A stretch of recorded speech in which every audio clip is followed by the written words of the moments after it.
Good evening, ladies and gentlemen, and welcome to Rachel Freier's Bas Mitzvah. It'd be an insult if I told it was a wedding or anything else. When Rachel Freier, she's known, asked me to MC this event, could we all take seats and so we have, and please refrain from speaking, we're going to move along.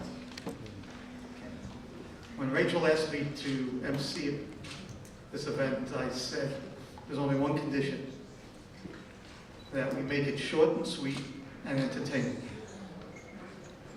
And she agreed to that, and I hope we fulfill that tonight. And I'm sure you're going to walk away, wow, that's what I, wait till you see what we have.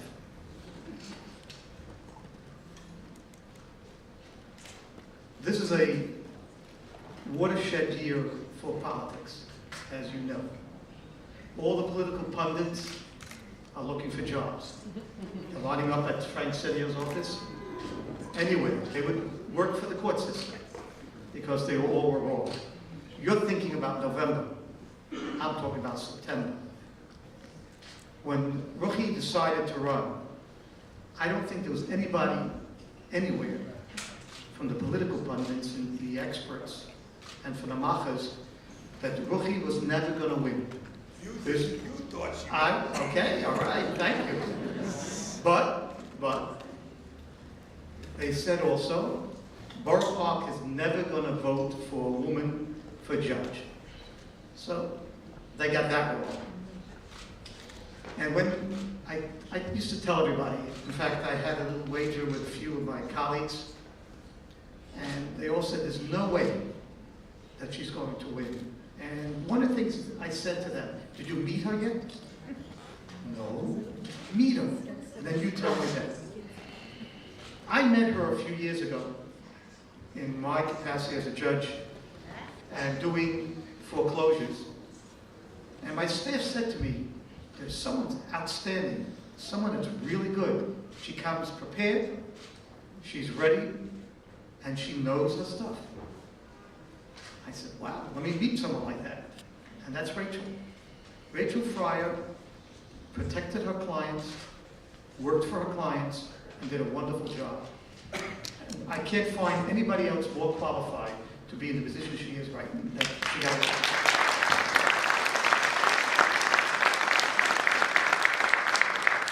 Let me just start by a few introductions. Walking in just in time, the appellate court judge, David Friedman. Someone we're all proud of and respect. It's not in any order. Just as you came in, I got I saw you or someone else. Thank you, Mickey, for giving me the sheets of all the names. We were joined by Honorable Larry Nipel, who's the administrative judge in Brooklyn, a great friend, and also his wife was one of the supporters for Rachel Freier. Honorable David Schmidt, who's going to speak, and his uncle, Honorable Teresa Sakata, Judge Kostowski, Judge Laura DeLuise, Nikki Morgenstern, Judge Leon Ruchelsman, Judge Truss. You know what? These are all judges and following people. In addition, David Vaughn, one of our senior judges in Brooklyn, Mark Potnow, Fred Arriaga. And the next one is, she was a neighbor when I was in civil court, and is a neighbor now in Supreme Court, Carolyn Wade. You're going to have to remember that name next year, because she's running for re-election. There's not an endorsement, I'm not an endorsement, but she's good people. Judge Randy Jackson, Odessa Kennedy, just newly elected also. Waverly Toussaint, another neighbor of mine, both in civil court, also Supreme Court. Rachel Adams, Henry Bolus, Mr. Brooklyn. Am I correct, Henry? we hold this for your president? Yes, yes. That's right. And also we are joined by the District Attorney of Brooklyn, Mr. Gonzalez.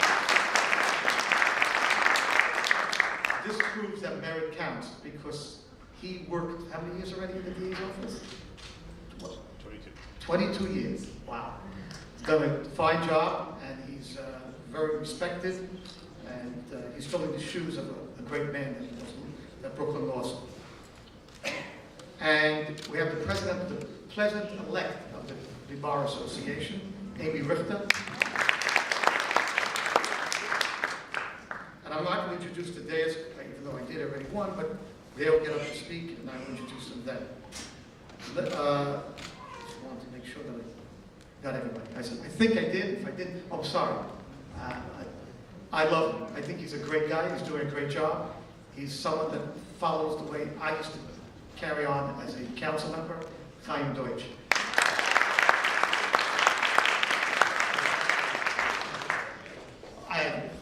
I saw him, I thought it was him. I think this is, to me, he is the greatest elected official there is in the borough, probably the city and the state. He's the chairman of the conference in Brooklyn. He's the assemblyman too. He's my assemblyman too, in a sense, because he's everybody's assemblyman. Joe Lento.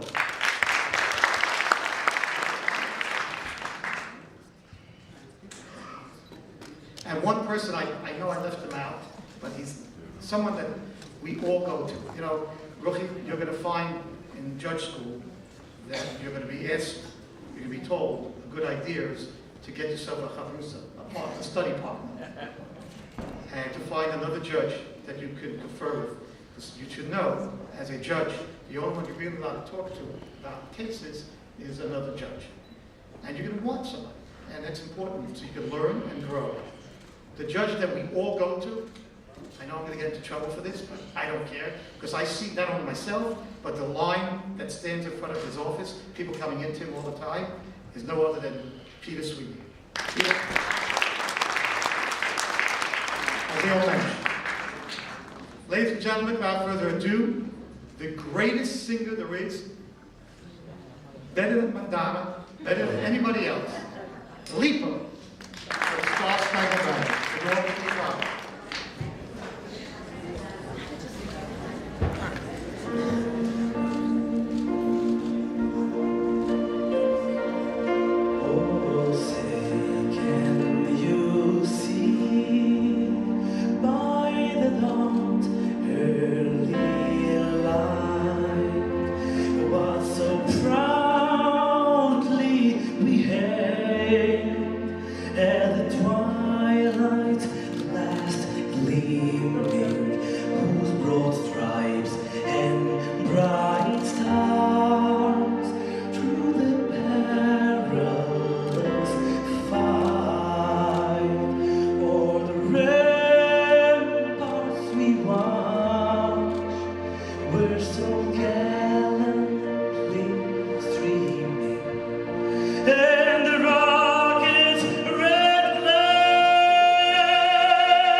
Gentlemen, our next speaker will give us opening prayers as well as a few words, is Rabbi Pesach Krohn. a well-known lecturer, speaker, friend, author. And for those who in January decide that their New Year's resolution is to join the tribe, he's also a lawyer. Ladies and gentlemen, without further ado, Rabbi Pesach Kroll.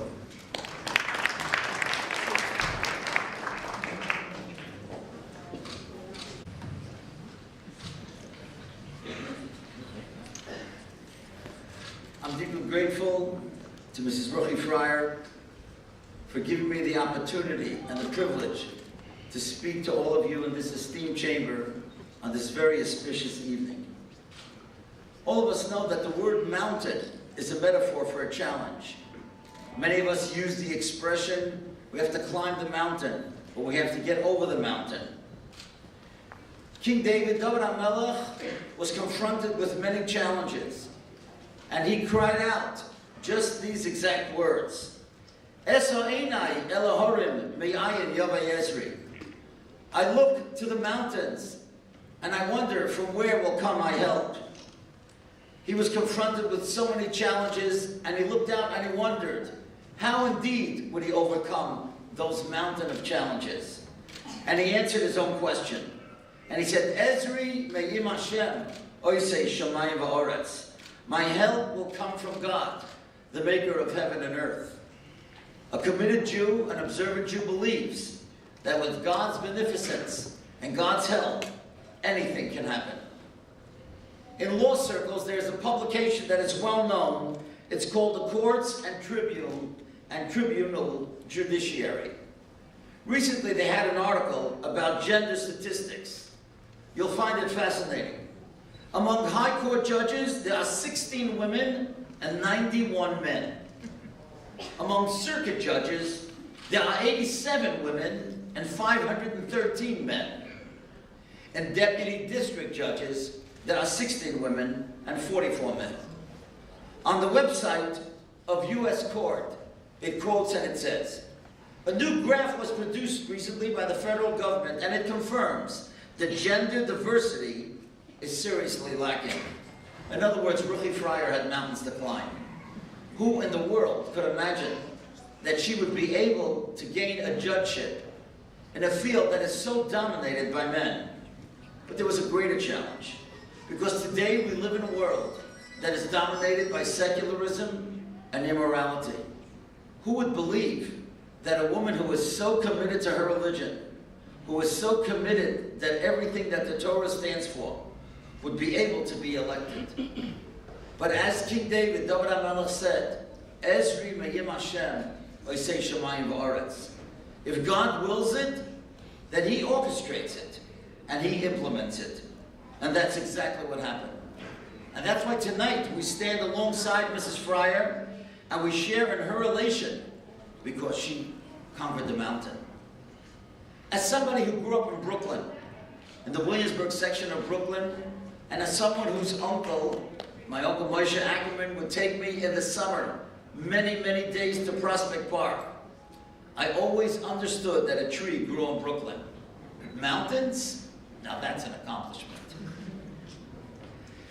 In 1936, when the Supreme Court Justice Louis Brandeis became 80 years old, there was a big party that was made in his honor. Albert Einstein was invited to that celebration, but he couldn't make it. But he wrote a very heartfelt note, which I would like to share with you. He wrote to the Supreme Court Justice Louis Brandeis, with deepest veneration, I clasp your hand on the occasion of your 80th birthday. I know of no other person who combines such profound intellectual gifts while finding the whole meaning of his life in the quiet service of his community.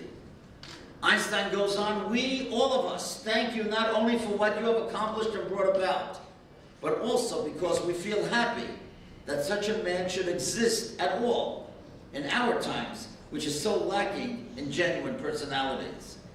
In other words, Einstein was lauding not only the brilliance, but the communal activism of Louis Brandeis. Tonight we come to laud the brilliance and the community activism of Mrs. Rachel Freier. I was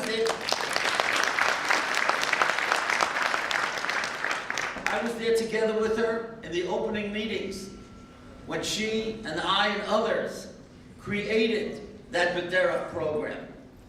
Ruchie called me and told me such a sad thing about all those young Hasidic boys that were at risk and felt they had no purpose in life. And then with her connections and her drive and determination, she made sure that the Bramson Ort School would take in these boys. And I lectured to the boys when they first came to the school. And I lectured to the teachers. And these boys graduated with degrees in programming, business, and graphic design. I was there. I was there the first night when Ruchie Freier got together women who would volunteer to be EMTs, and they would be emergency medical responders. For women, by women, to help women. There were many who felt uncomfortable, even with the greatest organization called Hatzalah. Some women did not want to be taken to a hospital if they were about to give birth, by only they wanted to have a woman. And Ruchie Freier understood that, and together with others, she created Ezras Nashim.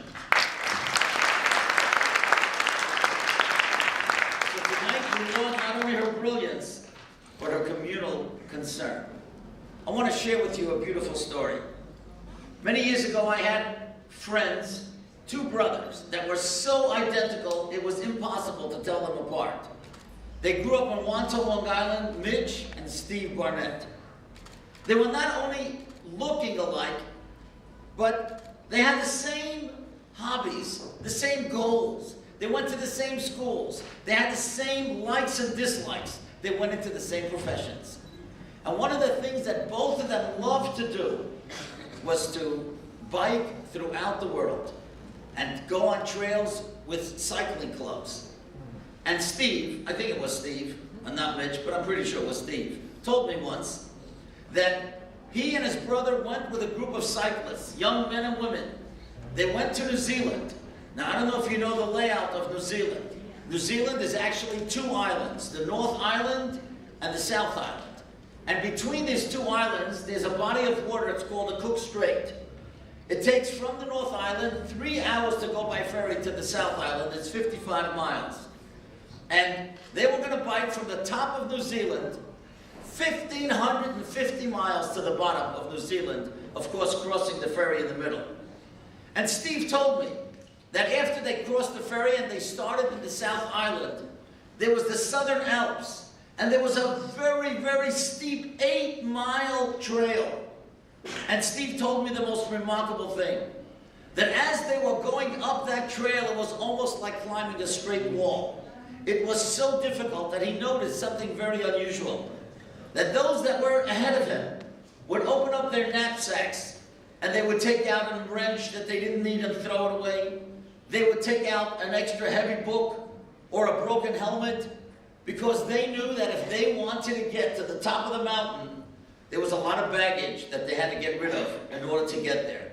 And when Steve and Mitch became Balei Tshuva, when they became committed Orthodox Jews, Steve, who is now Simcha Barnett, told me that I realized that if I wanted to get to the spiritual mountain, to the top of the spiritual mountain, there was a lot of secular baggage that I had to get rid of. When I told this to my son, Avram Zelik, who is Chatzkel Bennett's classmate, my son said to me, King David HaMelech, spoke just about this trip. I said, what do you mean? And he said, King David wrote in Psalms, Mi Yala B'Har Hashem. Who is the one who climbs the mountain of God? Neki Chapayim, the one who is clean, the one who has gotten rid of the baggage. And as I looked into this verse in Psalms, I told Steve afterwards that it is not only important to climb the mountain, but it's important to stay on top of the mountain. And that's what David HaMelech, King David, tells us.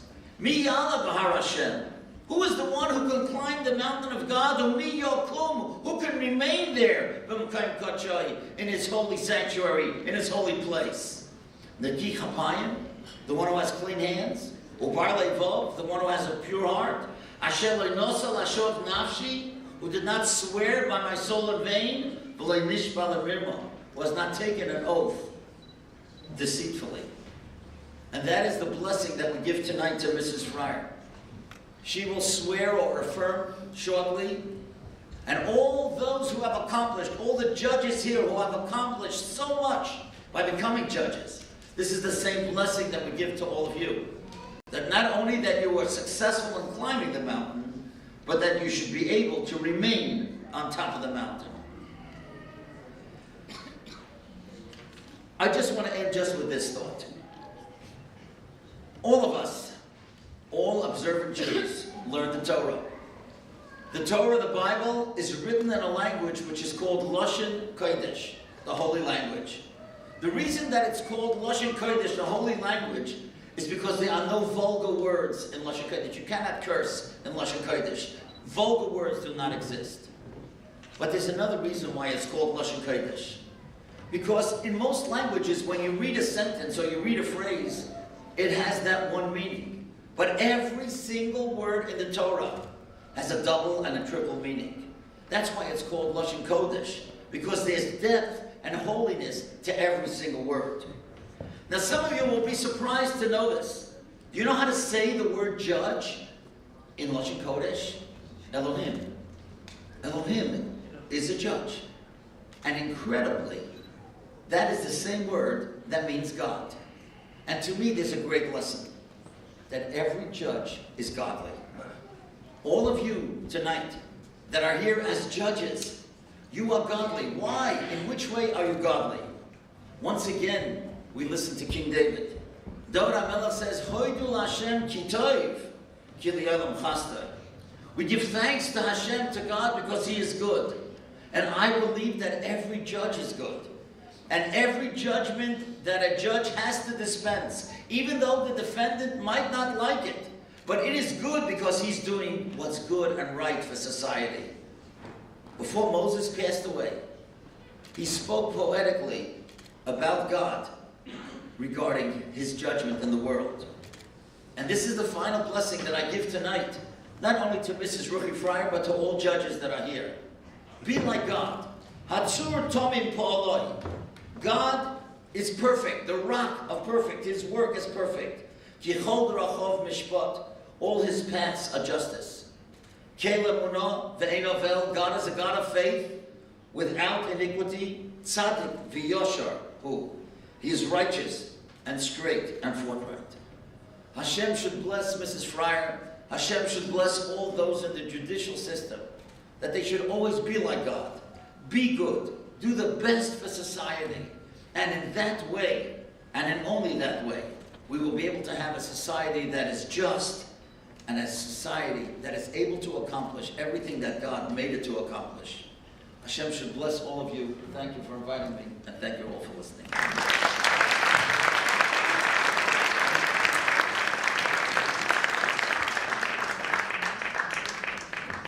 Thank you very much, Rabbi Krohn. We are honored to have with us the Borough President of Brooklyn, Mr. Eric Adams. The Borough President started out many years ago, same time I did in the political world. He was an officer, a police officer. He headed a group of the 100 black officers, and always very vocal. Didn't care what people had to say. He cared about his job, about the people he represented, and what was right. Always what was right. And he went on to become a state senator, and now Borough President. We are proud of him. His love for Brooklyn and his caring for Brooklyn and for the people who live in Brooklyn is just enormous. Ladies and gentlemen, Eric Adams.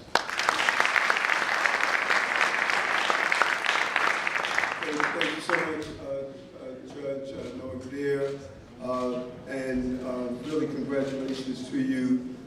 And really want to thank Frank Sedio, the county leader, who really understands the imperativeness of having a diverse voice on the bench and diversity inside the borough of Brooklyn. I'm happy to see the acting DA here, Eric Gonzalez has joined us also as well, and some of the judges that's in the room. This is a historical moment, and this is not merely an insignificant day that's taking place on the stage of judicial history. And to just allow the moment to go through as a swearing in and not understanding how important this is, to have the first woman Hasidic judge elected in the borough of Brooklyn. That is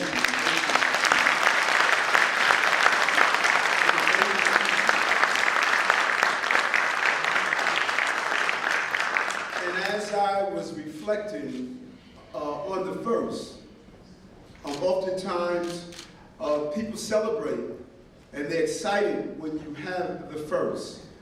The African American community and the country at large, we were all excited when Barack Obama became the first person of color to be the president of these United States. But what happens nationally is important, but what happens locally really defines who and what we are. And I'm really proud to be the borough president in a borough where 47% of the borough speaks a language other than English at home. The largest Jewish population outside of Israel is here in the borough of Brooklyn. We are the Tel Aviv of America.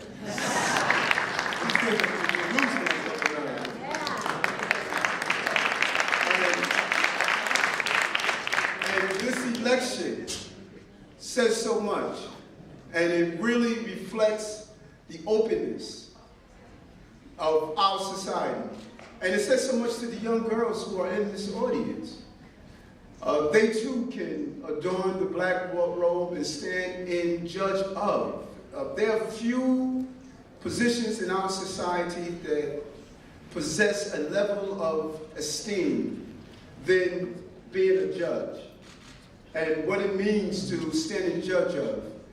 And the people of this county elected you to be a civil court judge. And we are really proud of you. And so this proclamation takes on a new meaning. During Hanukkah, celebration of light, temple burned down and a light remains that continued to burn for 8 years. No one knows, 8 days, no one knows more than the Jewish people from Europe to Germany, and even here in America, the desire to burn away your faith. No one knows how often the attempts were to dim your light. No one knows the difficulties and challenges of trying to extinguish the flame of your desire and commitment.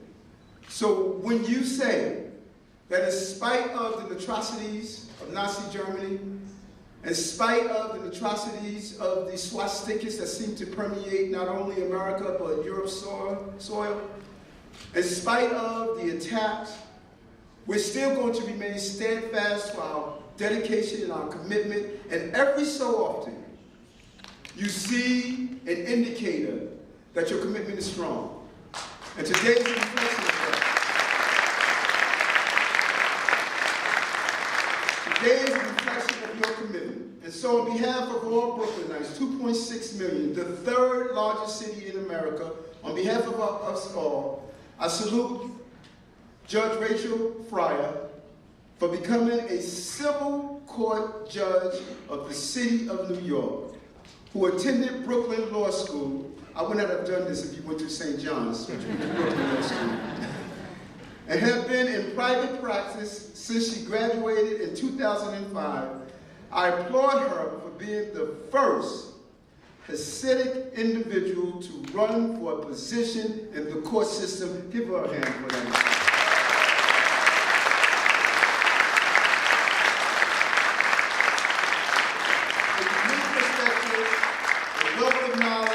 On the bench and to the bench, as she will preside over the cases of Brooklyn residents. I thank her for her commitment, her dedication, her volunteerism to give back to the people of this city and the borough. Judge Rachel Freier, I, Eric Adams, Brooklyn Borough President, signed on this day, the 22nd day of December 2016. Congratulations to you.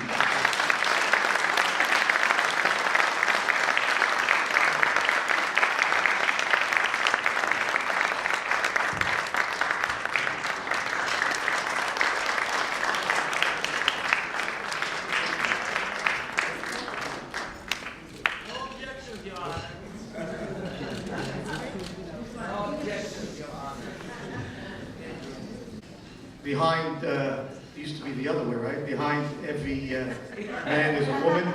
Behind every woman is a great man.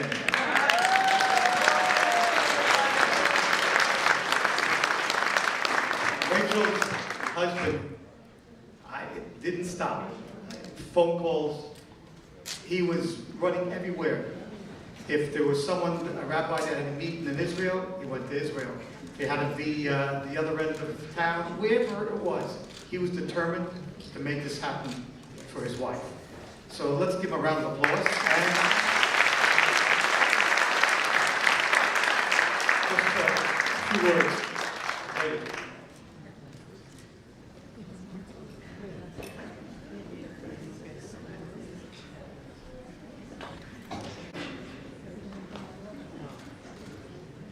It is a privilege for me to be here tonight, together with my parents, my wife and children, my incredible parents traveled in from Florida, my 3 daughters and son-in-law flew in from Israel for the celebration for my wife, Ruchie, for a long-time dream to come true.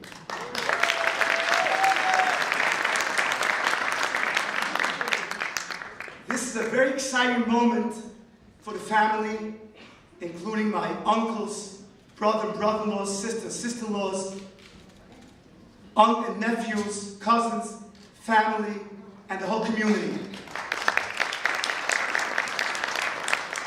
In most occasions, a person receives recognition after a job well done. In this case, even before Ruchie has stepped into the judge's chair, she had strong support from the community, with receiving 68,000 votes, which gives her great recognition that we can have.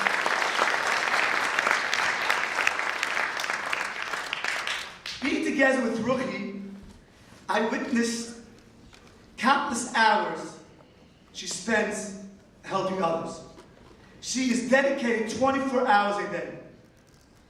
She has given her heart and soul to help children at risk, like mentioned before, yeshivas, and forming Ezra's Nashim, the first women volunteer EMT group.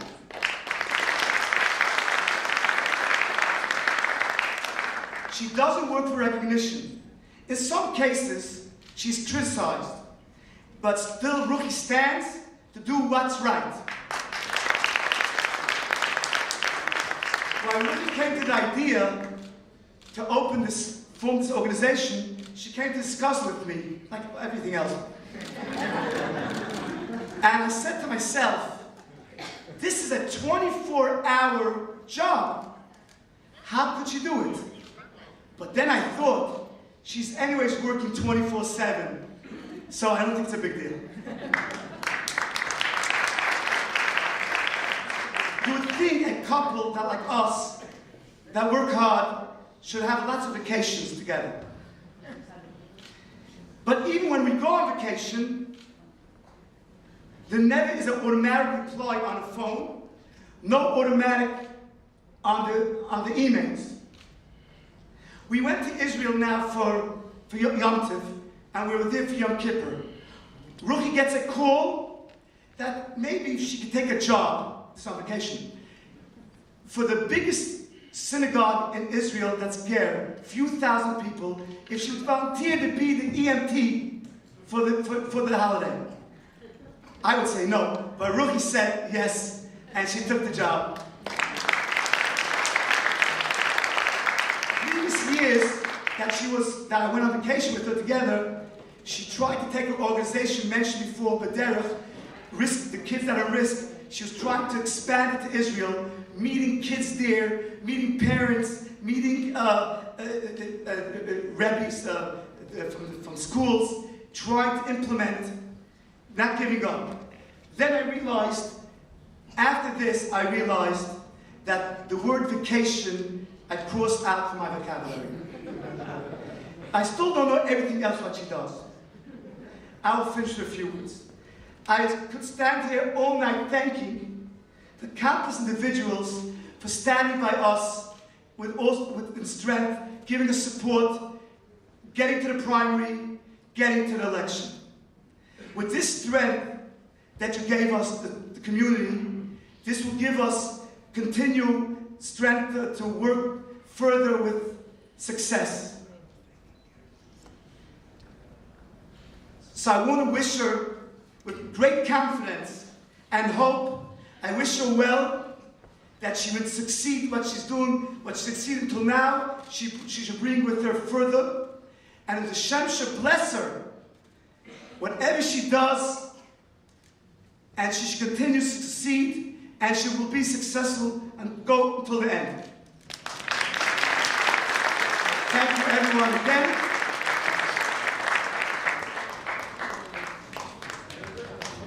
I was going to deviate a little bit from the program. We are joined today by the District Attorney of Brooklyn, Eric Gonzalez. Just a few words.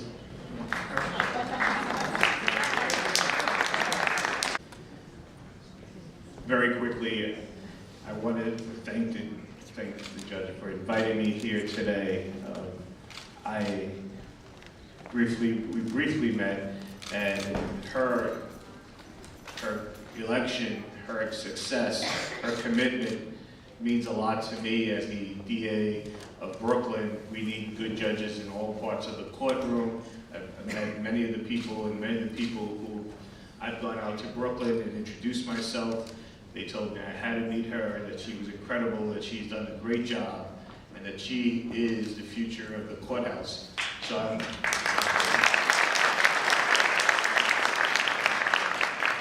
and understanding when I was put into the position of acting DA because of the death of Ken Thompson, there was a certain amount of pride that the Hispanic community had, because there had never been a Hispanic DA in the state or the city of New York.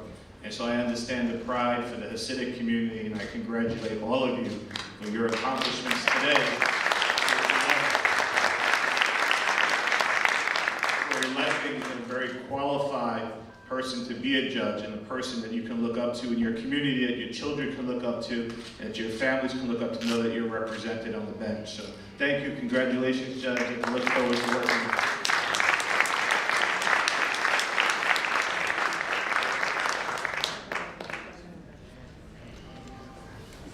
you. Start making decisions in criminal court that he may not like.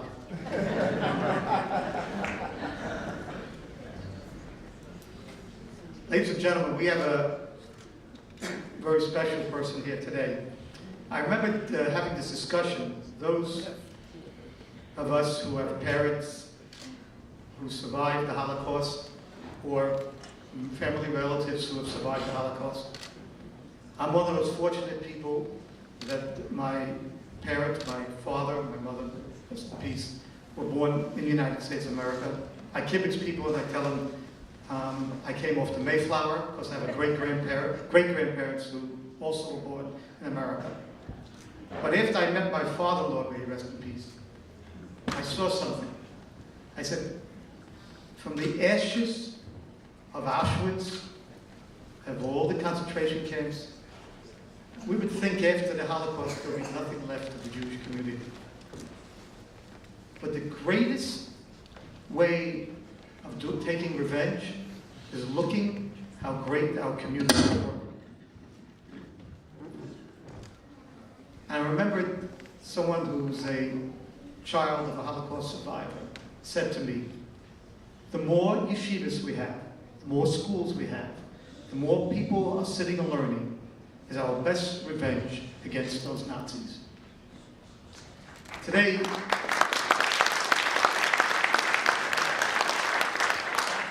we have with us, believe it or not, God bless him, Ruchie's father-in-law, 92 years old. Survived Auschwitz, survived the Holocaust, and is here to speak. Let's give him the respect that's due to someone. Rabbi, very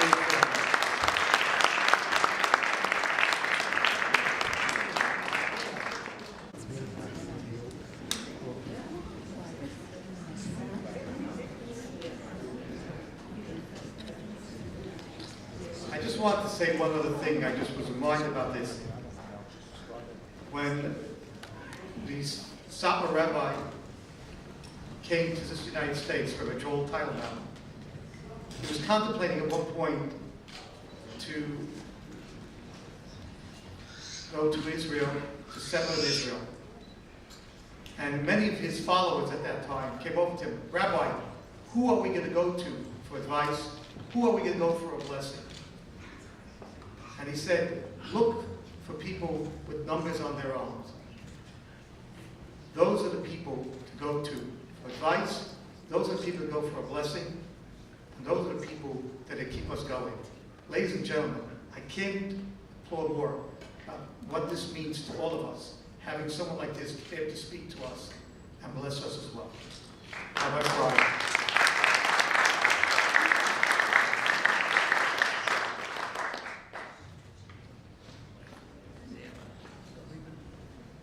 Honored guests, parents and grandparents, children and grandchildren, ladies and gentlemen, it's very difficult to speak here. I'm ready to cry. But on the other hand, when I realize who sits next to me here,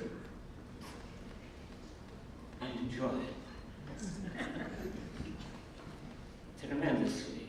It's with great joy and pleasure that I stay here today to speak to you about a special woman that for the last 30 years has given her work whatever was needed for the community. She was there to do.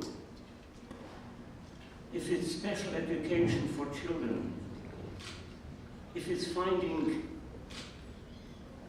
to work for the unemployed, to find employment, and many, many other things. I remember just not long ago, we were meeting together. She came over to see me. It was midnight. And as we speak, her telephone rings. And in 1 second that I turned around, she was out of the door, running to her car. Where was she going? To Ezra's Mission, to Hatzula. This is none other than our beloved daughter-in-law, Ruchie Freier.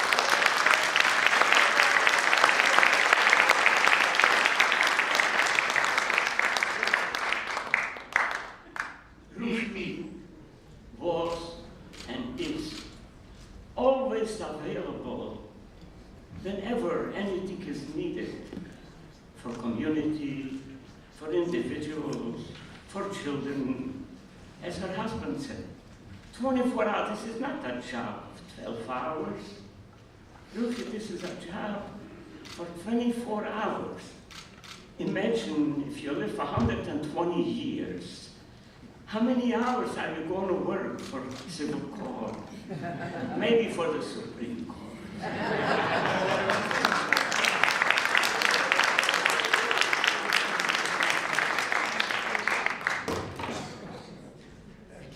You can't say no to him, right? He wants to let you see it.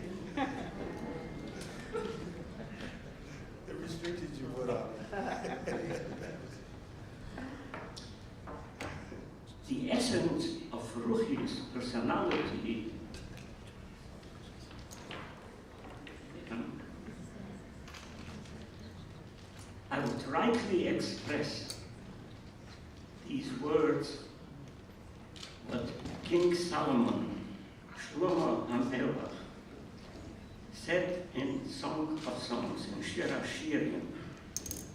And he says as follows: Ani yesheno v'libi eir.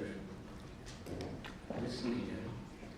Even while I sleep, my heart is awake. Ruchie is always awake. I don't know, she never sleeps. Did you ever hear her husband complain? Never. He's happy. She's doing for the club, for the community, nothing for herself. She wants children to have the right education. She wants to see everyone has a job. She wants to see there is no conflict, that there is achdus, that yachad, to work together, everyone. This is her goal. And you can imagine what kind of a judge she will be.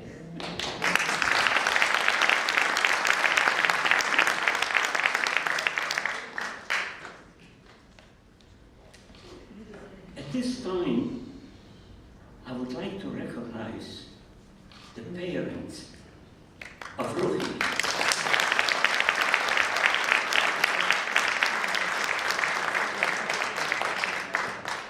Sarah and Herschel Glack.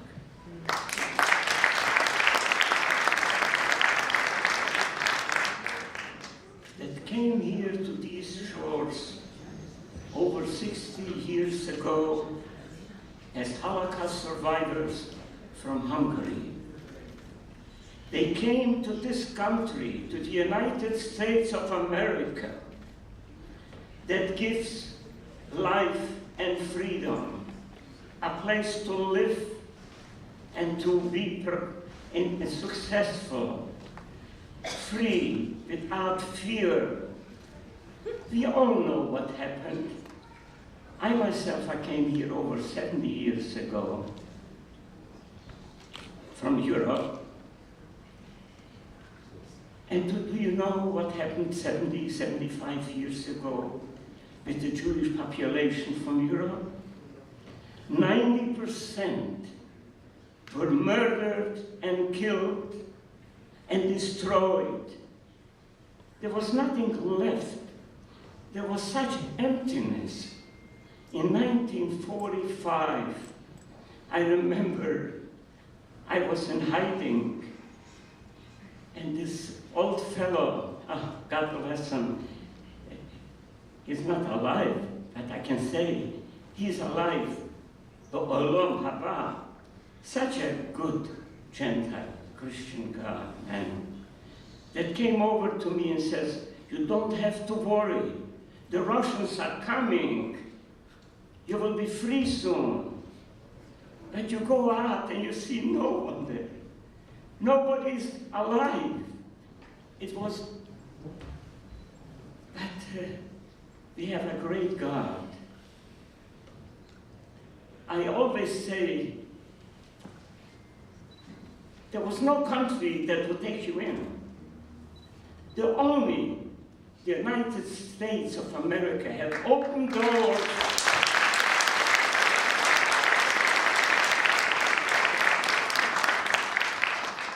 And I always say, how would I be able to express myself, to say in public that the world can hear, I love the United States of America.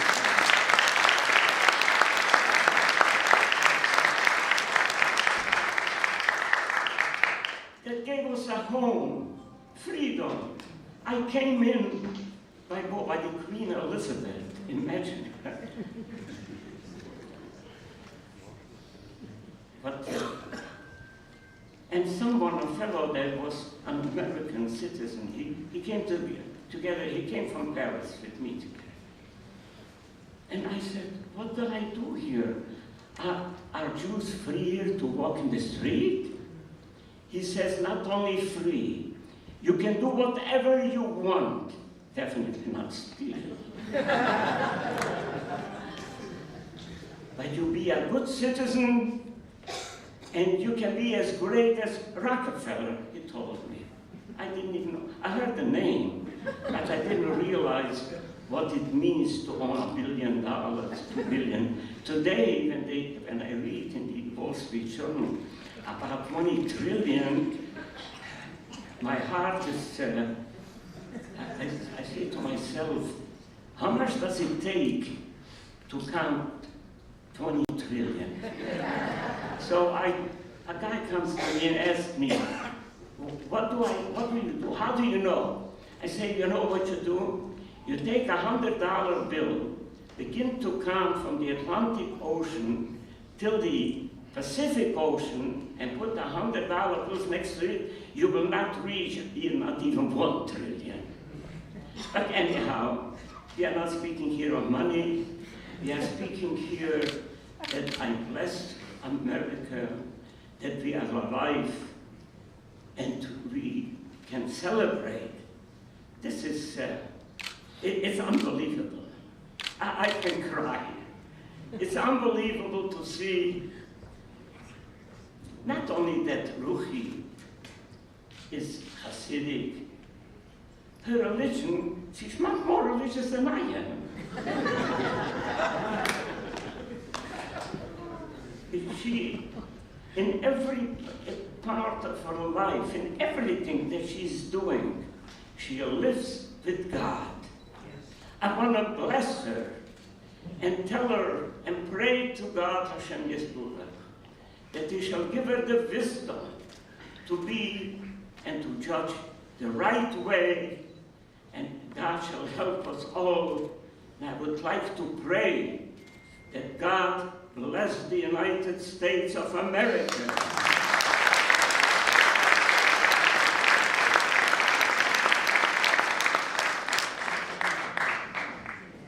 God bless the president of Ezras Nushim.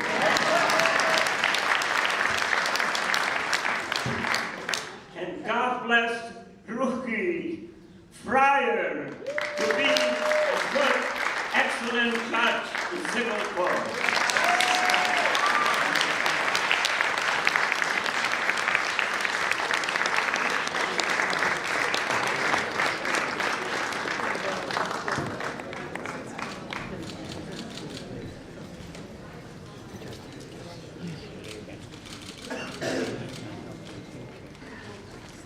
Thank you so much for inspiring us. I just want to recognize some district leaders that were very helpful in this campaign. Nancy Tung and Jay Cole. We're joined, obviously, everybody wants to be part of the celebration. I said I'm going to make this a short program. I'm still going to get there, because the other program went on for 3 hours.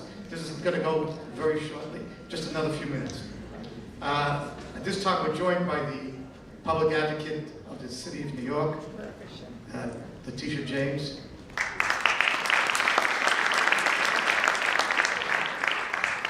Fellow lawyer, you're still an attorney until December 31st, then you're retired from practicing law. The first African American as public advocate. A very good one, and a very good elected official. Ladies and gentlemen, I want to, at this time, to ask Frank Senio to say a few words. Now, Frank, everybody knows Frank, but I don't know if you know his real history. Frank and I started out about the same time. He's a little older than I am. He was everything that I was at some point, right? But one thing I was a higher judge. Want to fight this out now? But I was one thing that I always wanted to be, and they call me a wannabe police officer. Frank started out as a police officer, a New York City cop. And he was in Brooklyn South, working community affairs, working with the Jewish community and the entire borough of Brooklyn. He was a great, great police officer. He went on to become an elected official. Oh, no, first a district manager. I was a district manager as well. And then he went to law school, like I did later in life. And he became an assemblyman. Then he decided he wanted to become a judge. I don't know why. But that didn't last too long. And Joe Lento's vote. And then he ended up as making real money and as a county leader. And that's probably the job he really loves. And you can tell how his actions. But I must tell you, I was once a district leader, and I had to work with a county leader as well. But no one has been as fair as a chairman of the Democratic Party in Brooklyn, to be fair to all communities and to give everybody a chance, either to be a judge or wherever they have to be placed. Frank does it really well, and he's also great in bringing people together. I want to tell you something, this party was torn apart. Yes. No one ever believed that Frank was able to pull it all off. And a lot of elected officials today, either we like them or don't like them, are there because of Frank. Frank, thank you so much.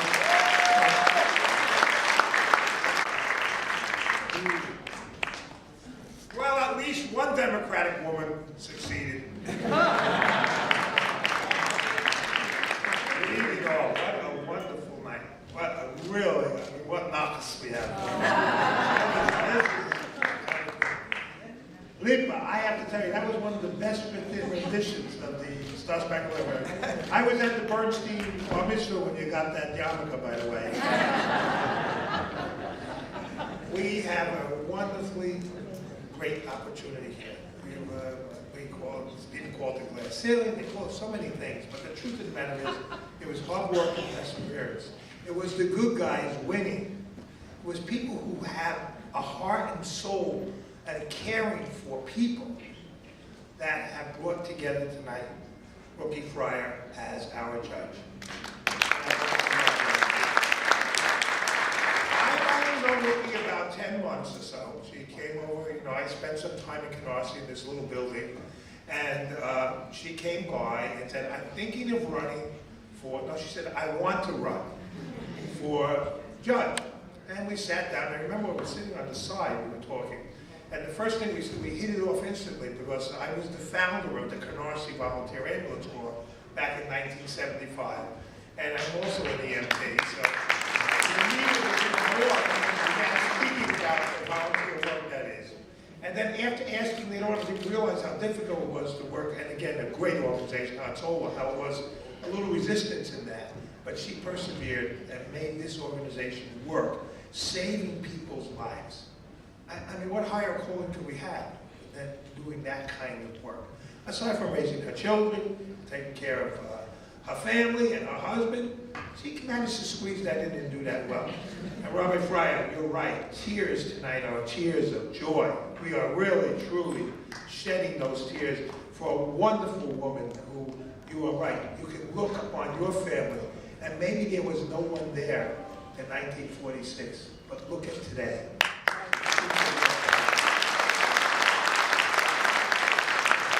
I see you're from on this whole thing. Your family is, and that's really very nice to see.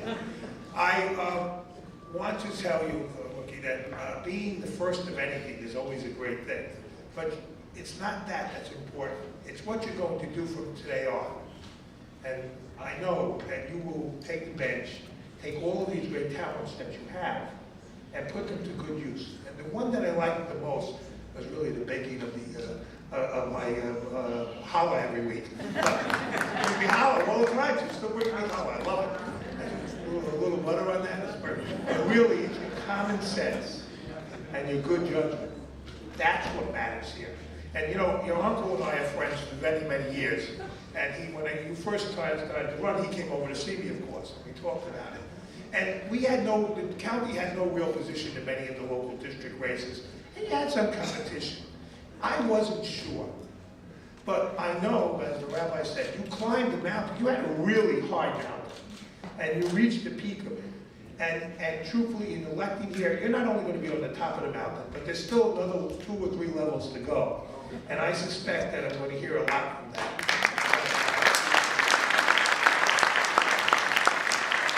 Another point that really should be understood here.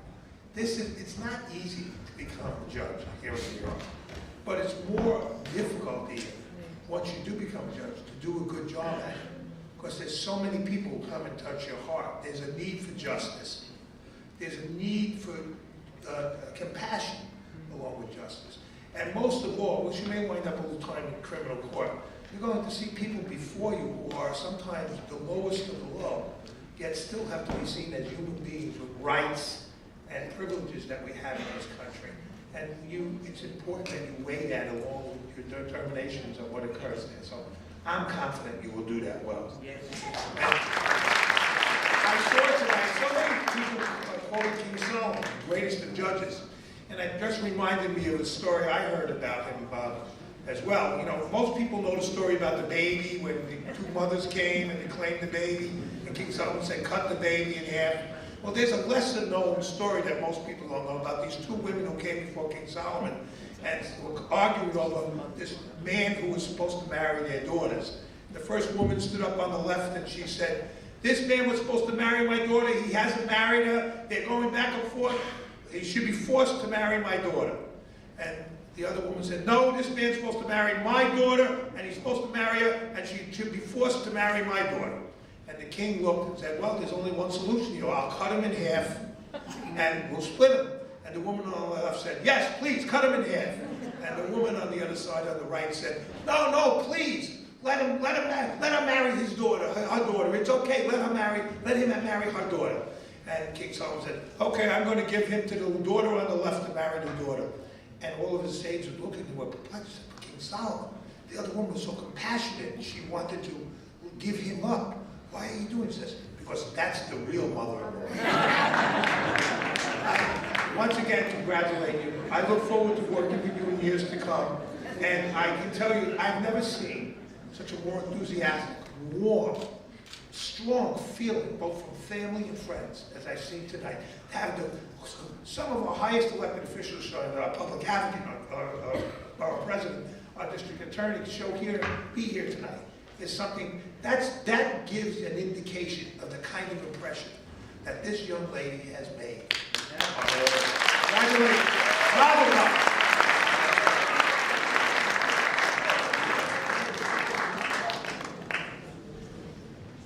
Ladies and gentlemen, I just want to recognize we have the council member of Borough Park, Flatbush and Bensonhurst, David Greenfield.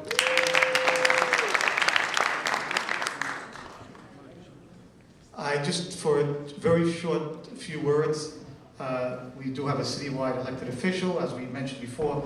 Just a few words, Letitia James.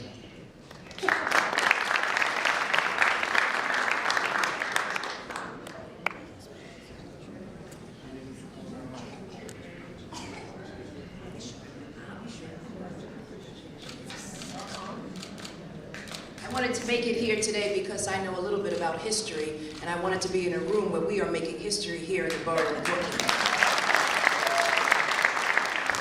I would not have missed it. She is certainly breaking through glass ceilings, and that's why I wanted to be here. Right, women? Make some noise. Come on.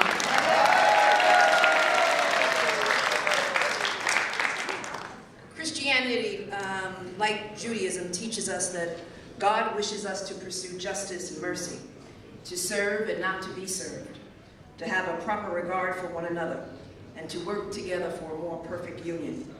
You see, my friend, our judge, she understands the importance of justice for all. And as was mentioned by the county leader, Frank Sedio, she will come before individuals who are broken.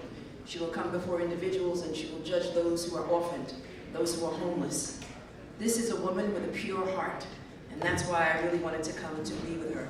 You see, because throughout history there have been women. None of the guys clapped, maybe one, but that's all right. Women who have been praised for excellence in one thing or another. And one of the greatest women has been, and throughout history, has been Deborah. And she was a Jewish prophetess. She was steadfast. and she was loyal to God's word. And she inspired her people to victory, and she brought everyone together, and she guided them in love and in peace. I know my friend will do just that. And I know as she sits in civil court, and someday perhaps Supreme Court, she will ask,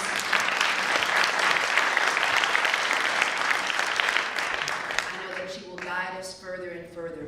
And so may justice and mercy and compassion forever be in her heart. She is truly, truly an honor to be here today to witness this auspicious occasion and to be a part of history. May God continue to bless her, and may God continue to bless her.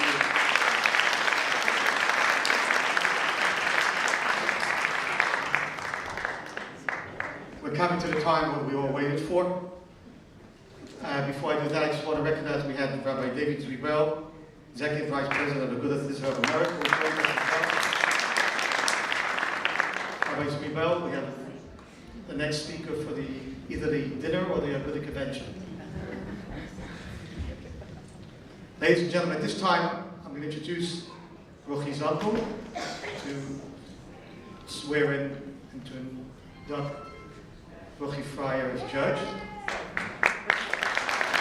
David, as guilty as I know, we all know as we grew up together.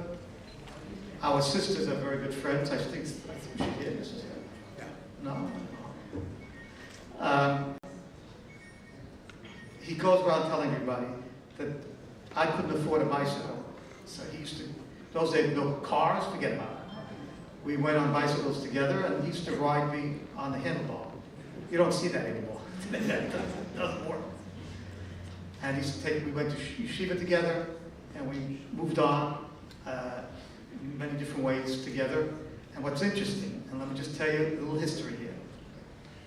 I was elected to his seat when he moved up to Supreme Court, and that's what Ruchie is taking now. And then when Duvi left the bench, I took his Supreme Court seat, and I'm followed now, I'm proud of that, by Rachel Freier, who was elected to the seat that I had. I want to invite Ruchie's children, whoever's coming up, to help in this swearing in. I'll put on her gown, her robe. Okay.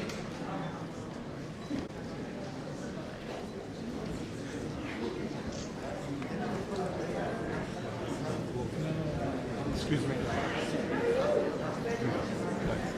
Mrs. Gluck, please come on.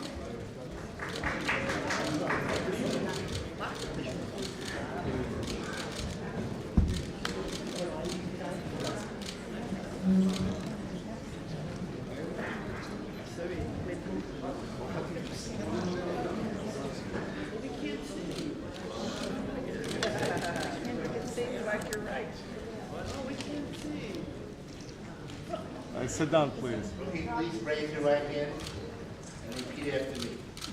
I, Rachel Freier, hereby affirm that I will support the Constitution of the United States and the Constitution of the State of New York, and that I will faithfully discharge the duties of the office Judge in the City of New York, according to the best of my ability. Mazel tov.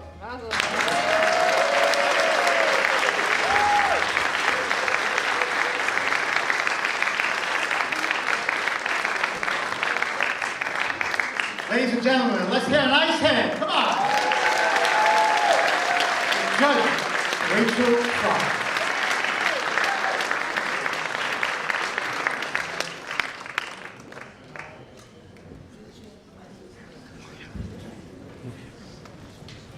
Thank you all for being here. Thank you all political leaders. Thank you all speakers. Thank you everyone for being here. Is this a dream? Did a Hasidic woman win Borough Park? I'm honored, humbled, and grateful to greet this illustrious audience. Observant Jews begin each day with a prayer of gratitude. We say immediately upon rising, Modeh ani lefanecha. I gratefully thank you, living and eternal King, for returning my soul to me. Giving thanks is a central theme in Judaism. In Hebrew, the word thank is modeh, which has a double meaning. Modeh also means to admit, because when you thank someone, you're making an admission that you couldn't do it without them. I thank you all and so many people. I couldn't be here today without all of you.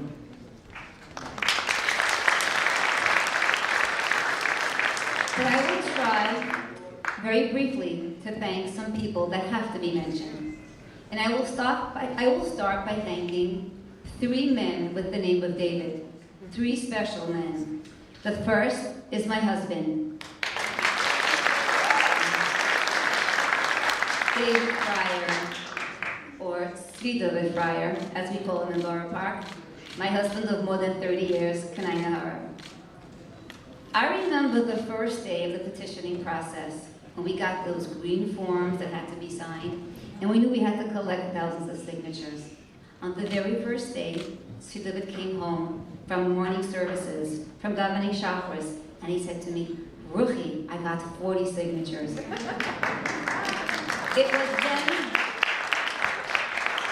was then that I said, I think I have a chance of winning. Thank you, David. Your support was really happy. The next David is my uncle David Schmidt.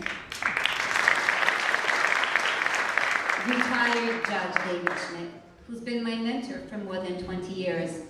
He encouraged me through law school, and he guided me every single day throughout this campaign. He was the paradigm of altruism. Nothing ever stopped him when it came to my campaign. David, thank you from the bottom of my heart. The third David is King David, David HaMelech. And I thank King David for writing the book of Psalms, Tehillim, the prayer book of courage and faith, which inspired me and encouraged me in the face of so much adversity. The verse of Tehillim, which I internalize, is Shivisi Hashem L'negdi Samid. I have placed God before me always. And the overriding message of Tehillim is that success or failure is truly in the hands of God.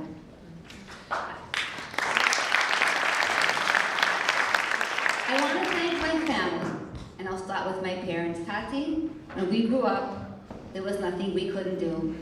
You supported me, you encouraged me, and you really made me believe that I could do anything I wanted to do. And Mommy, my best friend, and the smartest woman I know, you always taught us that we could do anything, so long as it wasn't illegal, immoral, or against the Torah.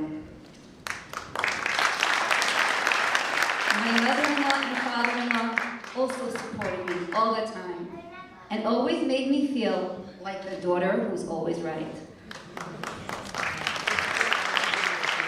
I want to thank my children who really ran my campaign for me. My oldest son, Moshe Lai, didn't sleep at night. He was up, hanging up posters around Borough Park, leaving out flyers, 3, 4 o'clock in the morning. Moshe Lai was doing it. And tonight's event is what it is because Moshe Lai worked relentlessly to make this happen.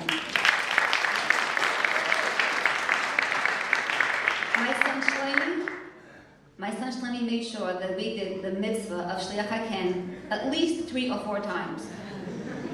And when it came to primary day and election day, he was out there. Vote for Freier. This is my mama. Vote for Freier. It's my mother. And I want to tell you the reaction he got was, "This ends? Are you serious?" And he got me so many votes. And I thank you, Shlomi. And my son Mila said to me from day one he was going to help me on my campaign, and he said, "Mommy, no one knows what you do. We have to make a video clip of what you do." And he worked hours going through my archives of pictures and pictures, that he made that video clip happen and it went viral. Thank you, Mike. And my daughter Shandy and my son-in-law Shia. Thank you for coming from Israel to be here with me tonight. And thank you for praying at all the holy sites throughout my campaign. I know it made a difference. And my youngest, my twins, Leah and Fagi, thank you for getting permission to leave seminary and come here from Israel. It wouldn't be the same without you. And thank you for helping me during the month of June when you were studying for final exams and practicing for high school graduation. You were there for me. I want to thank my talented sister, Javi Friedman, who's always been helping me hours and on end creating social media to help all of my causes.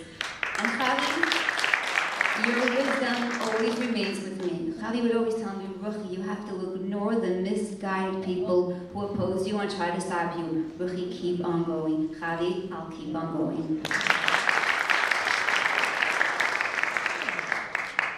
My aunt, the famous Devorah Heller, the Challah maiden, I cannot thank you enough.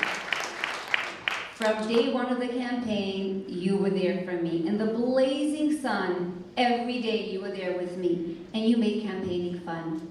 You made it bearable. Thank you so much. And my Aunt Rachel Schmidt, from your busy schedule, you found time to help me, and my cousin Ruchie Farkas, you also found time to help me. I had two incredible interns, Michal Minkowitz and Amalia Tolchin. Our days were like day camp. We woke up early in the morning, we were at the train station collecting signatures. And then in the afternoon, we went to Amon's pizza shop and we gave out balloons, pens, pencil cases, and then at night we went door to door. You were an amazing team. Thank you both so much. And then we had the team on the street. Yaeli Weiss, your creativity and imagination is unbelievable. It was his idea to make the tent, the beach balls, the song that you and Ari sang. You made Borough Park rock. Thank you. And Avi Tischler, Yaakov Bard, Chesky Davis, Shimmy Rubin, you boys were just unbelievable.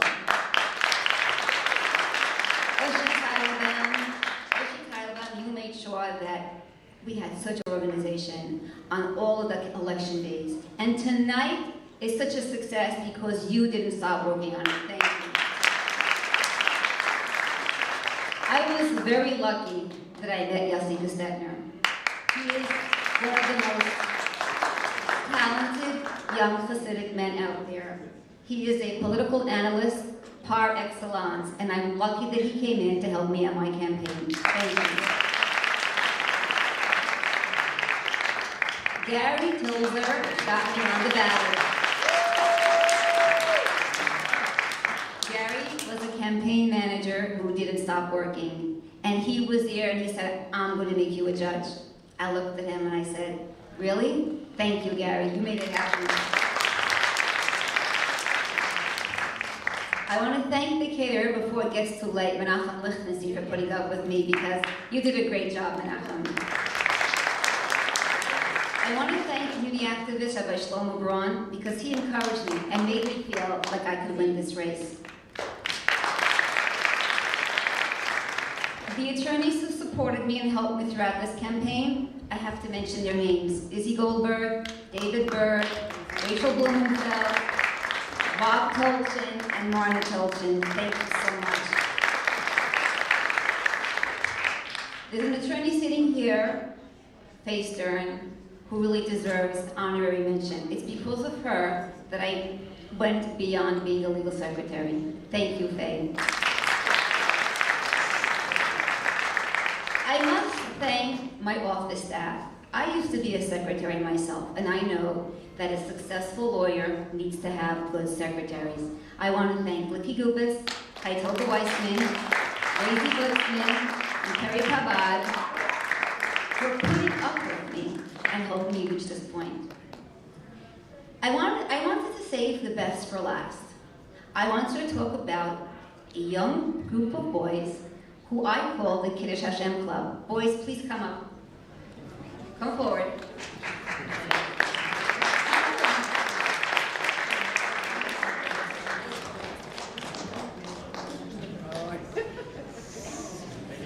It was the last hour of primary day, and I was so nervous. I was on 18th Avenue campaigning on 48th Street. And a group of boys on their bike come by. And I told them, boys, in 1 hour, I'm gonna know if I'm gonna win or not. And I said, could you vote for me? And they said, we can't vote for you. I said, could you daven for me? And in an instant, and these boys made it happen.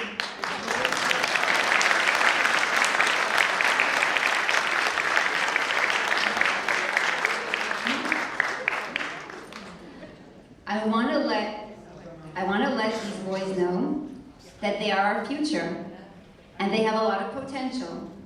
And I want them to know that wherever they go, they should make a Kiddush Hashem. Because people are going to watch them and going to look out at them. And boys, I want to be invited to your bar mitzvahs. Thank you for your help.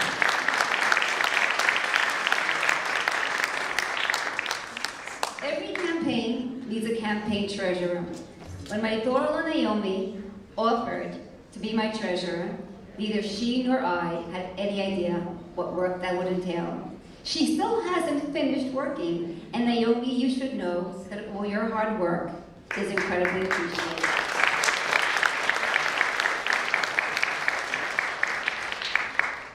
I have reached a watershed in my life. Yes, it is a dream, and my dream is now a reality. There's a famous Hebrew proverb which teaches, Kol haschalos kashos. All beginnings are hard, and I am no exception to the rule. Ben Zoma was a Tana, a sage, who lived during the 2nd century of the Common Era. And he's quoted in the Mishnah, which is the precursor to the Talmud, in Ethics of the Fathers. And he says, who is wise? And he answers, one who learns from everyone. Who is honorable? One who honors his fellows. To my new colleagues on the bench, fellow judges, I humbly say with respect, I'm the newcomer. I have a lot to learn, and I'll be looking to you and learning from you. But I will teach you about the mysterious Hasidic world, often shrouded in secrecy with many misconceptions. One of the misconceptions that there are is about women, and I hope to clear that up.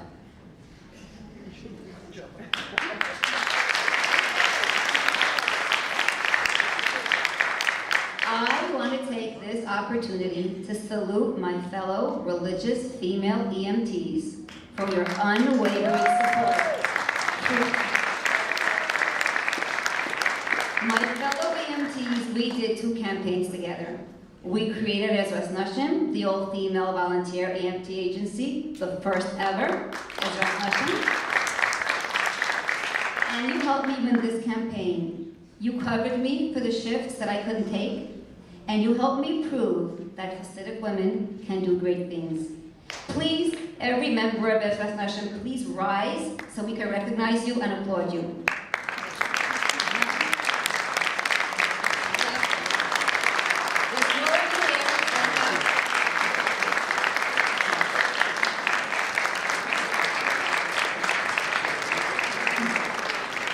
And he noticed my mother is one of the group, because I can't do anything without my mother.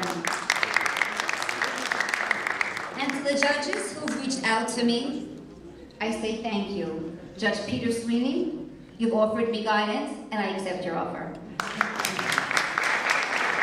Judge Esther Morgenstern, you've helped me way back when I was interning for you during my undergrad in Touro College. And Judge Stephen Shlaney Mostowski and your wife Aviva, you helped me plan this event tonight. And Judge Noach Deer, your guidance, your optimism, and your being a mensch made a real difference. Judge-elect Odessa Kennedy, thank you for campaigning with me in your neighborhood in Bay Ridge. Yes, this is a dream. It's the American dream. Helen Keller said, optimism is the faith that leads to achievement. Nothing can be done without hope and confidence. And I say that hope is the underpinning of the American dream. My maternal grandparents were Holocaust survivors. They're no longer here with us, but I'm sure they're proud up in heaven. My Zedi, my grandfather, survived the Siberian labor camp. My Bobby, my grandmother, she survived Auschwitz and the death camps. My paternal grandfather perished in the Holocaust, but not before he arranged for his wife to hide in the Belgian sanatorium, and his son, my father, to hide in the Belgian convent as an altar boy. My mother escaped Hungary in 1956 at the Communist Revolution. When no country would take them, America opened her doors, giving my family hope.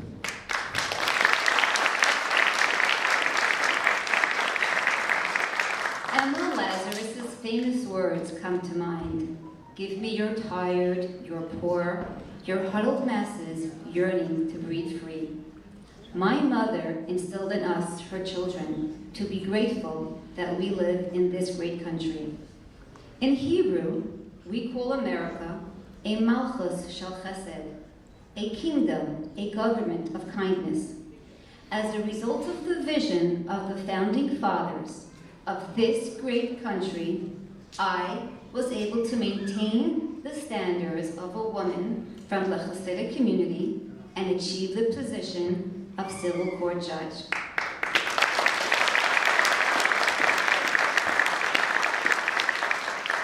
For this, I thank God, I thank America, and I pray that God continue to bless America.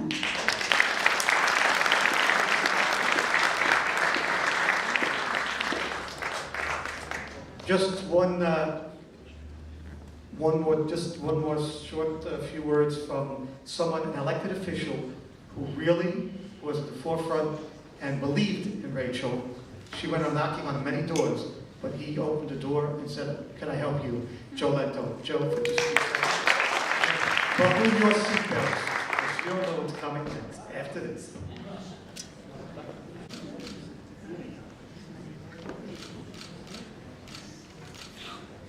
I almost got out the door.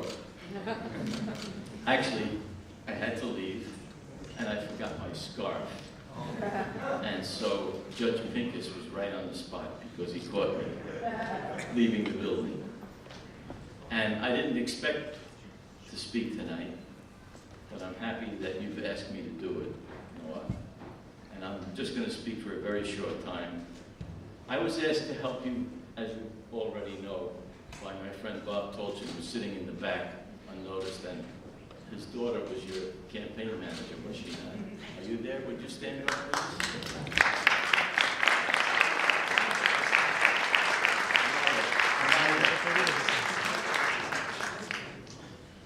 And I told Bob, I said, what do you want from me? I live in Williamsburg. I don't live in Borough Park. How can I help her?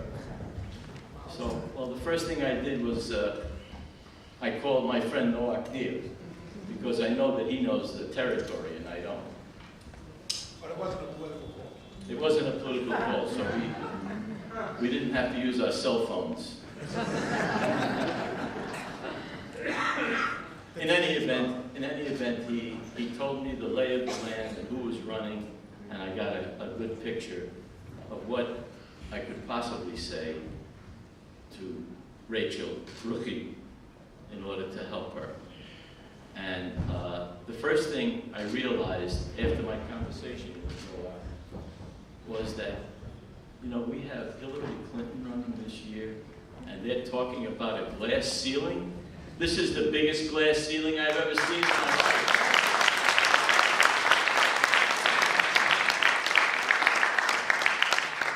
It's absolutely amazing, the ceiling that you broke, having represented one of the largest Hasidic communities in the United States of America, I know the glass ceiling that it was for you to break. And so in any event, we sat down and we didn't break any bread because the place that we went wasn't kosher. I would have taken her to Gottlieb's, but she came to my office where we couldn't talk.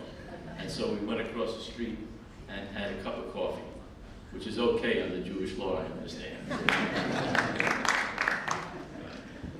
And so I thought very hard about what advice to give you, because knowing that you were running against two men, I said, well, the best advice, I thought pretty smart. I said, you got to get all the women. And I think you did, didn't you? You got all the women.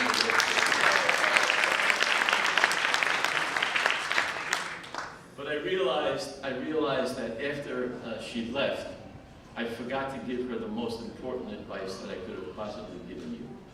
That I learned when I thought that I was going to have a tough time winning my assembly election in Williamsburg. And so it was given to me by Rabbi Kestenbaum of memory, blessed memory, who was a wonderful rabbi from Williamsburg. And he taught me these few words that I should have imparted to you. Where there's a will, there's a way.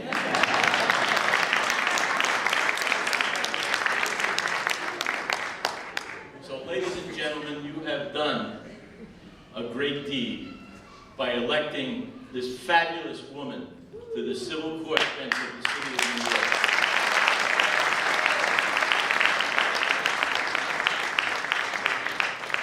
Ladies and gentlemen, just hold it for a few minutes. You're going to enjoy this one.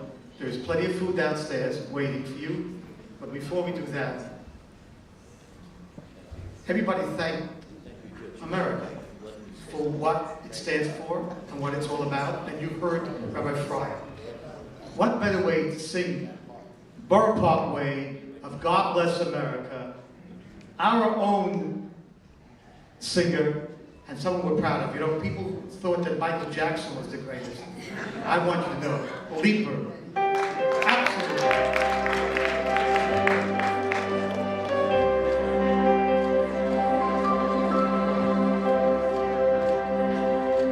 Gott bench Amerika, das Land, wo sich lieb, steigt ihr satt, in ihr dus Weg was, durch die Nacht mit ein Licht findet Heich.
downstairs. Enjoy, and God bless America.